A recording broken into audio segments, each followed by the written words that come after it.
ডিব্ৰুগড় বিশ্ববিদ্যালয়ৰ 56 সংখ্যক বিশ্ববিদ্যালয় সপ্তাহ আজি ডিব্ৰুগড় বিশ্ববিদ্যালয় পৰিয়ালৰ সকলোৱে আন্তৰিকতাৰে এই সপ্তাহ সফল কৰাৰ বাবে উদ্যোগ লৈছে। মই পোনপ্ৰথমে ডিব্ৰুগড় বিশ্ববিদ্যালয় পৰিয়ালৰ সকলো সদস্যক আন্তৰিক শ্ৰদ্ধা আৰু কৃতজ্ঞতা জ্ঞাপন কৰিছোঁ। আজি সভাত আমি যিগৰাকী আমাৰ ক্ৰীড়া জগতৰ আদৰ্শ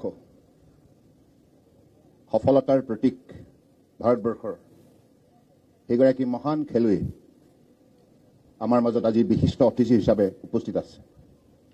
আমাৰ সৌভাগ্যৰ বিষয়, কাৰণ বিশেষকৈ ডিব্ৰুগড় বিশ্ববিদ্যালয় ছাত্ৰ ছাত্ৰীসকলে আজি পি.টি. ঊষা ডাঙৰীয়ানীক সাক্ষাৎ কৰাৰ এটা সুযোগ লাভ কৰিছে।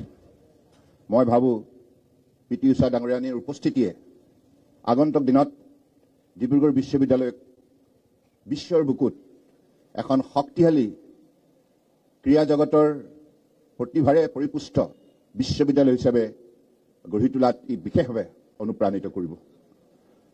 Today we have the kind presence of P.T. Usha ji.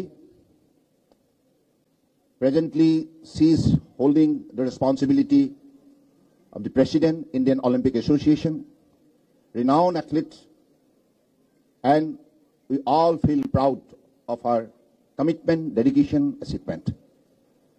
P.T. Usha ji, welcome to this beautiful premises of Dibrugarh University.